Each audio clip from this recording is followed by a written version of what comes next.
네, 여러분 안녕하십니까. 글로벌 모니터 김수원 대표입니다.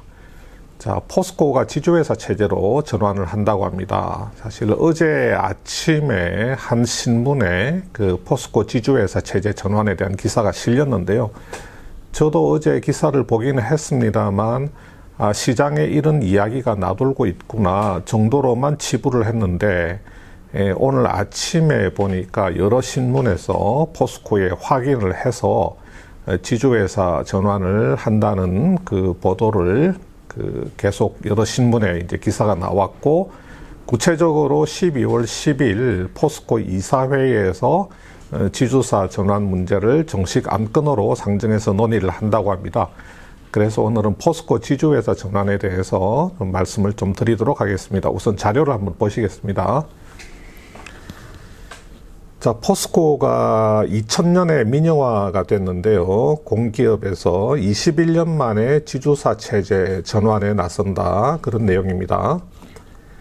우선 그 포스코의 철강 사업을 분할을 해서 새로운 그 법인을 하나 만든다. 그리고 철강 사업이 떨어져 나가고 남은 그 존속 회사는 지주회사가 되는데, 자, 우리가 그냥 가칭 포스코 홀딩스다 이렇게 한번 이야기를 해보겠습니다. 자, 10일 이사회 안건으로 상정을 한다고 합니다. 그러면 실제로 지주회사, 구체적인 지주회사 전환 작업은 내년으로 넘어가겠지요. 자, 분할 방식이 이슈가 되고 있는 것 같습니다. 인적 분할을 할 것이냐, 물적 분할을 할 것이냐.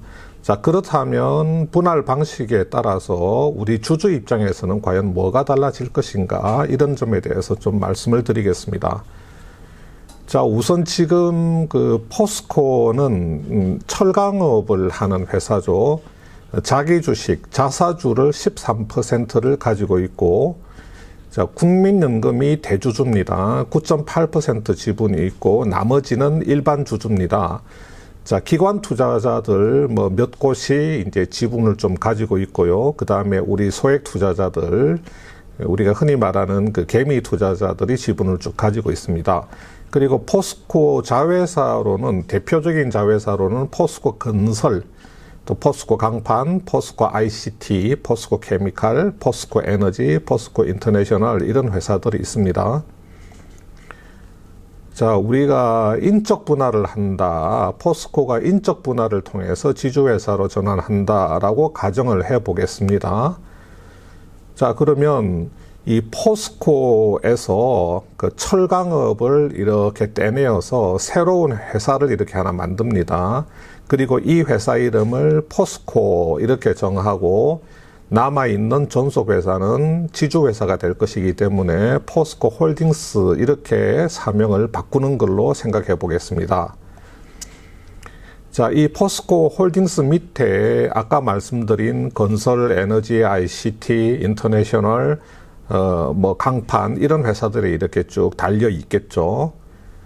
그리고 이 포스코 홀딩스의 주주는 앞에서 말씀드린 국민연금 9.8% 일반 주주, 나머지는 이제 일반 주주들의 지분이 되겠습니다. 그래서 이 영상을 보시는 분들은 다 이제 일반 주주에 해당되겠지요. 그래서 일반 주주로서 이렇게 포스코 홀딩스 지분을 가지게 되는데, 이 새로 그 만들어지는 신설법인 그 포스코가 여기 주식을 발행을 해야 되죠. 여기도 신설법인이 되니까 주식을 발행해야 되는데, 기존의 포스코 주주들한테 그 기존의 지분율만큼 비례해서 주식을 발행해서 배정을 하기 때문에 새로 만들어지는 이 신설법인 포스코의 그 주주 구성도 기존 그 주주 구성하고 똑같습니다. 그래서 국민연금이 9.8%를 가지게 되고, 일반 주주들이 나머지 지분을 갖게 되는 구조로 이렇게 형성이 되는 거죠. 그래서 우리가 이제 이런 것을 이렇게 수평으로 분할해서 주주 구성을 똑같이 갖고 가는 이 구조를 인적 분할이라고 하죠. 자, 여기서 제일 중요한 게 이 홀딩스가 포스코 지분을 13%를 이렇게 가지게 됩니다. 이 13%가 어디서 나왔냐면 제가 앞에서 말씀드릴 때 분할 전에 포스코가 그 자기 주식, 자사주를 13%를 가지고 있다 이렇게 말씀을 드렸죠. 분할 전 포스코가 가지고 있던 13%의 자기 주식이 이렇게 인적 분할을 하게 되면 홀딩스가 포스코에 대해서 가지는 그 지분 13%로 이렇게 변신을 하게 됩니다.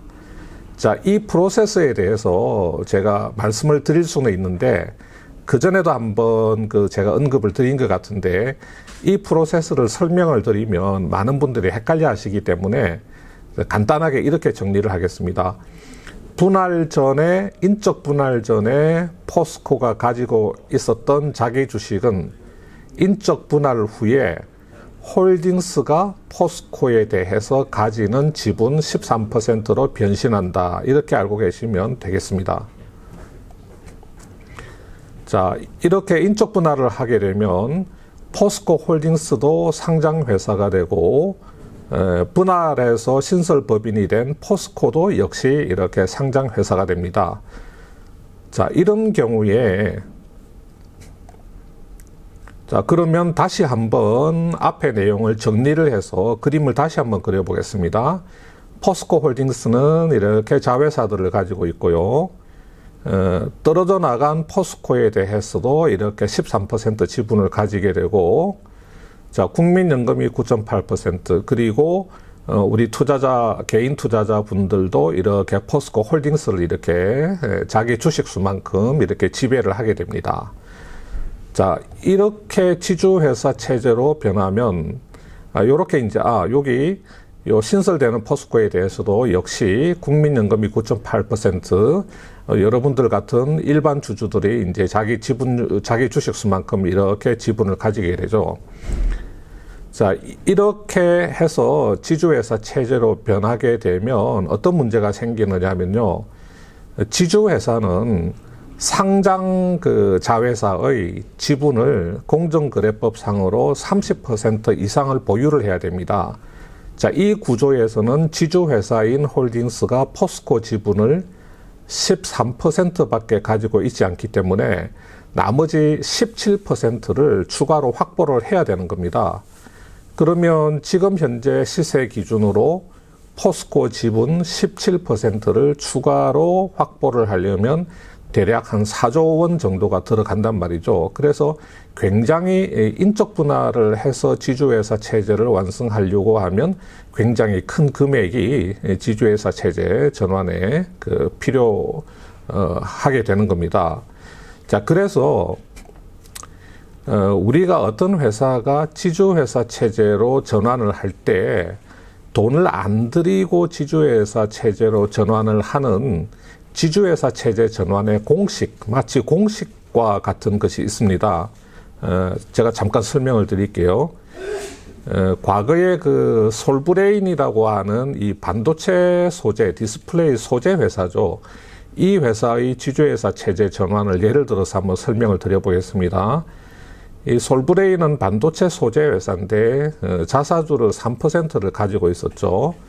그리고 이렇게 밑에 자회사가 있었고, 자, 대주주로는 정지환 회장이 30%, 그리고 일반 주주가 이렇게 있었습니다. 자, 솔브레인에서 반도체 소재 사업 부문을 따로 떼내서 인적 분할해서 이렇게 신설법인으로 만들었습니다. 그러면 기존의 자회사들은 이렇게 홀딩스 밑으로 가게 되겠죠. 그리고 정지환 회장 30% 일반 주주 이렇게 홀딩스를 지배하게 되고요.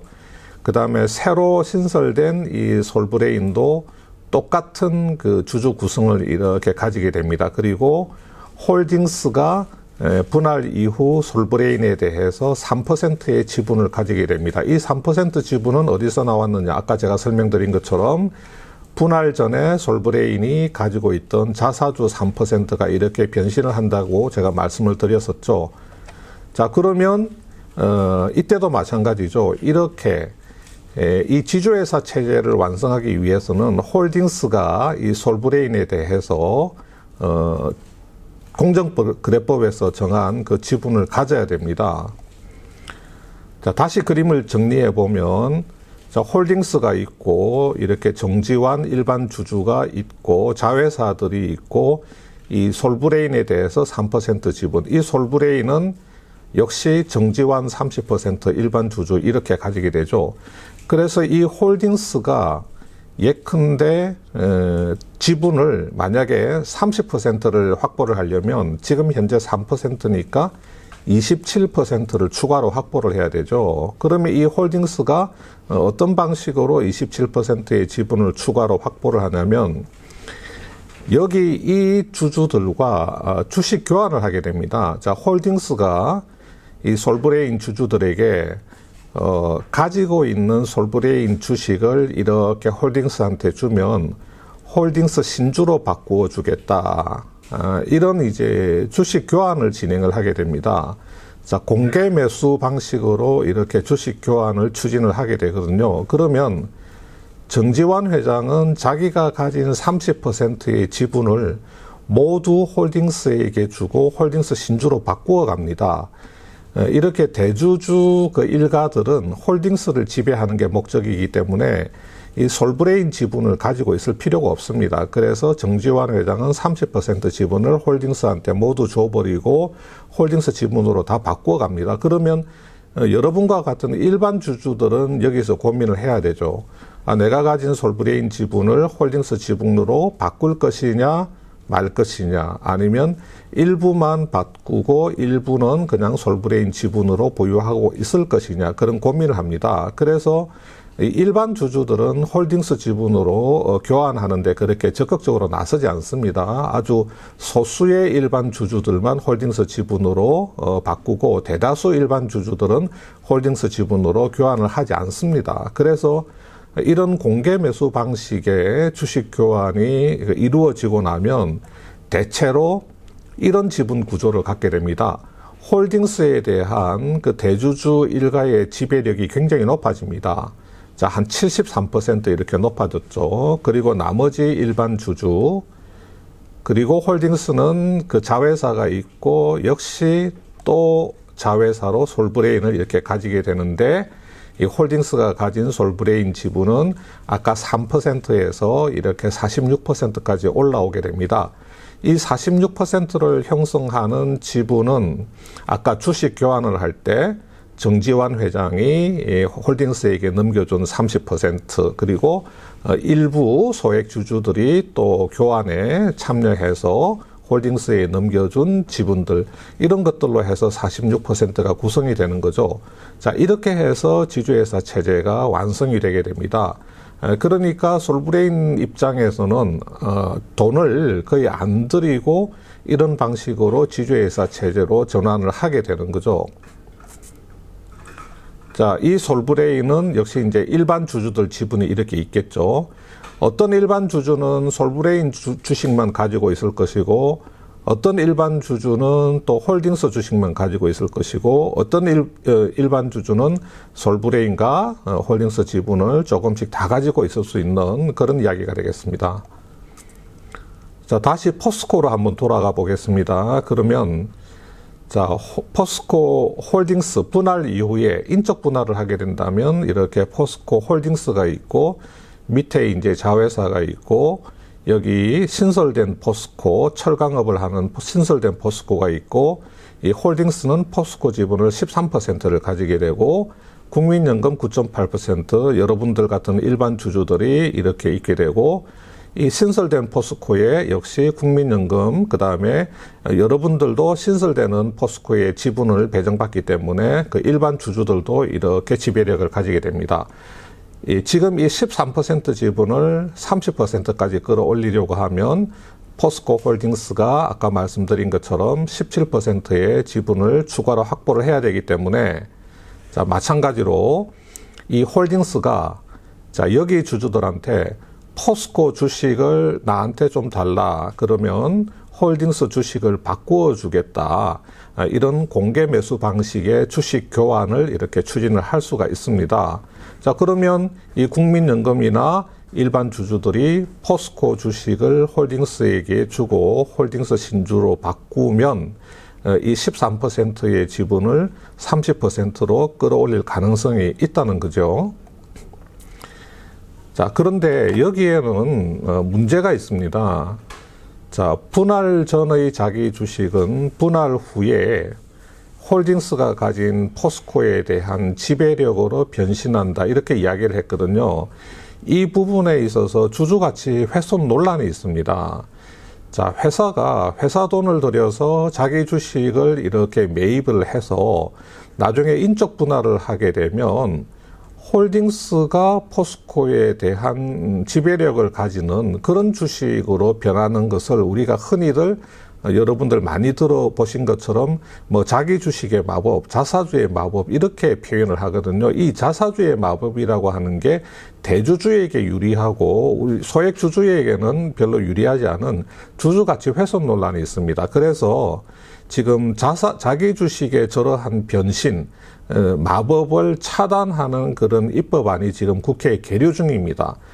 그렇기 때문에 그 올해 SK텔레콤이 인적 분할을 할 때 분할 전에 SKT가 가지고 있던 자기 주식을 전량 소각함으로써 주주 가치를 뭐 보호했다, 주주 가치를 훼손시키지 않았다, 이런 평가를 받았거든요. 지금 포스코가 주주 가치를 높이기 위해서 지주회사로 변신하겠다고 하는 마당에 이런 그 논란이 있는 그 자기 주식의 그 변신, 자기 주식의 마법을 활용할 것 같지는 않습니다.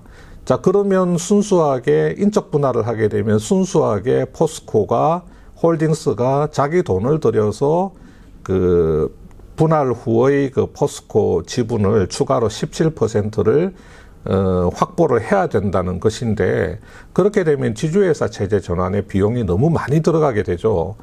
그 다음에 설령 이렇게 주식 교환을 추진한다고 하여도 국민연금을 비롯해서 포스코의 소액 주주들이 주식 교환에 적극적으로 응하지 않으면 지분 30%를 확보를 하지 못합니다. 그래서 이 지분 30%를 안정적으로 확보할 수 있을지도 불확실합니다. 그래서 인적 분할에는 이러한 단점들이 있습니다. 그래서 저도 그렇고 그 일부 전문가들은 만약에 한다면 그 물적 분할을 단행을 할 것이다, 이렇게 생각을 하고 있습니다. 그런데 우리 지금 일반 주주들이 물적 분할을 한다 그러면 이제 대부분 깜짝 놀라시죠. 자, 배터리의 물적 분할이라든지 일부 기업에서 미래 유망 사업을 물적 분할을 해서 자회사로 만든 다음에 그 IPO를 단행을 하는 그런 방식 을 이제 진행한 이후에 주가가 부진한 모습을 보이면서 이 물적 분할에 대해서 우리 주주 일반 그 투자자들이 굉장히 그 알레르기적인 그런 반응을 보이시는 분들이 많죠. 그런데 그런 물적 분할하고 지금 포스코의 지주회사 체제 전환을 위한 물적 분할하고는 조금 차이가 있습니다.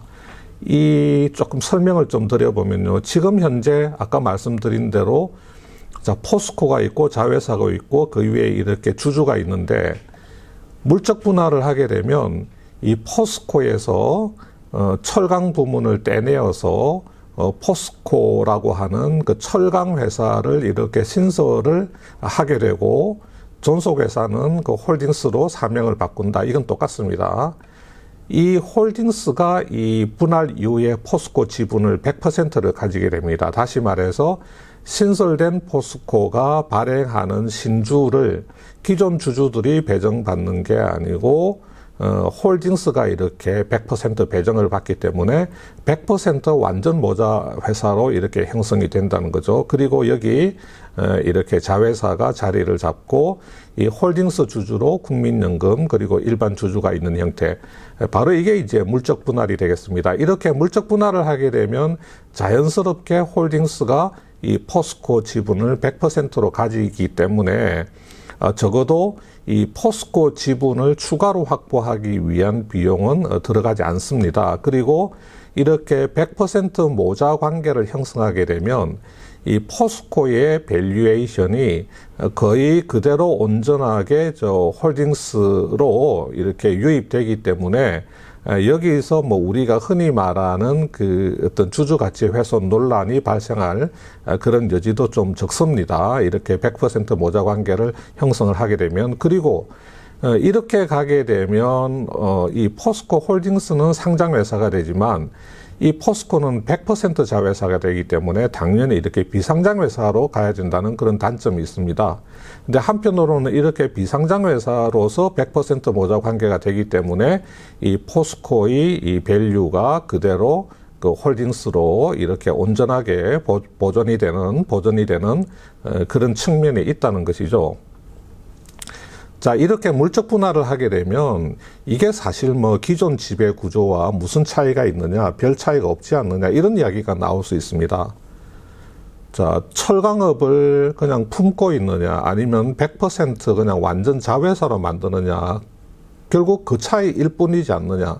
지금 현재 포스코가 사실상의 그 지주회사 역할을 하고 있습니다. 철강업을 하는 포스코가 밑에 자회사들을 거느리고 있기 때문에 이렇게 철강업을 품고 있는 형태인데, 이것을 뭐 구태여 물적 분할을 해서 100% 완전 자회사 하는 것이 회사의 기본적인 펀더멘탈이나 밸류에이션에 뭐 무슨 영향이 있겠느냐, 뭐 이런 이야기가 있을 수가 있죠. 그런데 포스코의 입장은 그렇습니다. 지금 고착화된 철강업체라는 고착화된 이미지를 쇄신하기 위해서는 좀 지주사 체제로 변신을 해야 되겠다. 지금 자회사들이 뭐 2차 전지 그 소재 사업을 하는 포스코 케미칼을 비롯해서 다양한 자회사들을 가지고 있고, 포스코 자체적으로도 철강업이 아닌 어떤 새로운 그 미래의 그 신성장 그 산업 쪽으로 투자를 많이 하려고 하는데, 이게 워낙 그 오랫동안 그 철강업체라는 이미지가 굳어져 있다 보니까 지금 회사의 그 밸류에이션이 지금 저평가되고 있다, 이런 생각을 가지고 있거든요. 만약에 그렇다고 한다면 이 지주회사의 사명에서부터 포스코를 제거를 해야 되지 않을까, 저는 그렇게 생각합니다. 예를 들어서 지주회사 사명을 뭐 포스코 홀딩스 또는 뭐 포스코 지주, 우리 그런 회사 있지 않습니까? 현대중공업 지주, 이렇게 그 지주회사 이름 자체가 홀딩스나 또는 지주 이런 게 붙는 게 있잖아요.